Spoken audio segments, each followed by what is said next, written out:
now, Central Oregon's local alert weather with Chief Meteorologist Bob Shaw. Well, it's 20 minutes before the hour now on this Tuesday morning. Severe weather has hit the south. There is significant damage in the Birmingham, Alabama area after a tornado tears through that region. John Lawrence reports. The Hampton Inn in Fultondale, Alabama, near Birmingham, heavily damaged after a tornado strike Monday night. I just decided to go into the bathroom and crawl underneath the sink. They had a big open area.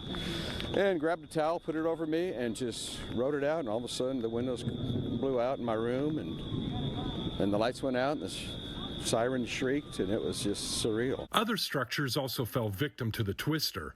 The storm system moved east, with the National Weather Service in Birmingham detecting the tornado over Chalkville shortly before 11 p.m. local time, moving east at 50 miles per hour.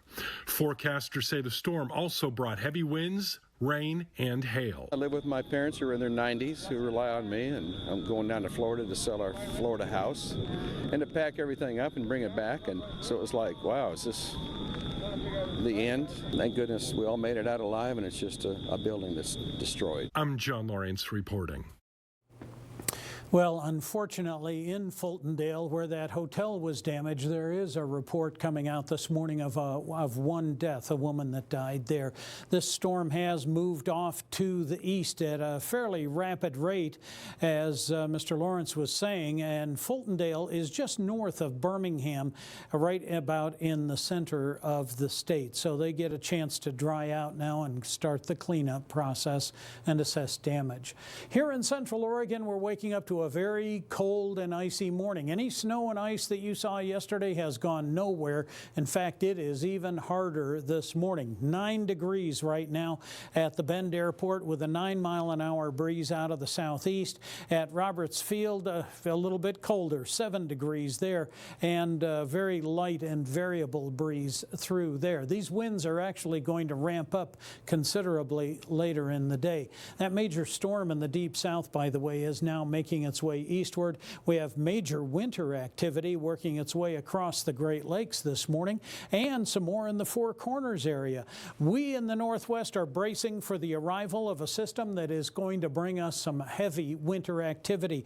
We're looking at heavy rain out of this system that will stretch all the way from the Canadian border clear down into northern and central California. This is going to be a major event. It will soak our coastline and our valley. I'm a little concerned about landslides and mudslides in some of the burn areas as a result of this heavy rain.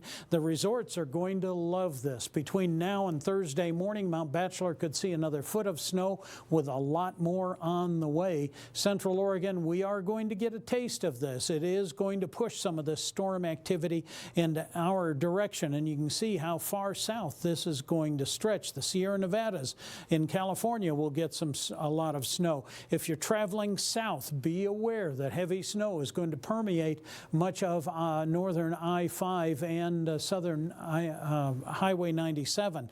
There will be a lot of strong winds associated with this. Gale force winds on the coast. We'll see some high winds here on the high desert as a result.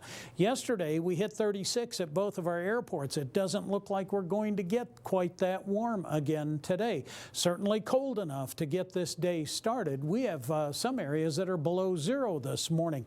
La Pine was at 2 below. They've warmed up to a -1 degree to get the day started. Most of the rest of us are in single digits.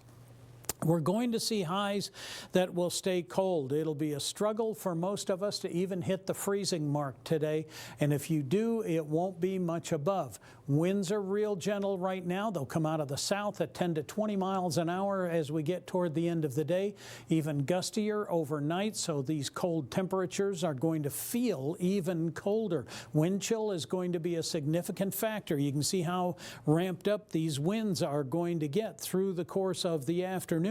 So be aware of that. Overnight lows tonight will be cold again, maybe not quite as cold as we're seeing this morning, but scattered through the 20s and low 30s for most of us. Temperatures become fairer from here. We may get a little break in some of the storm activity on Friday, but it'll be very brief as the next system comes in for the weekend.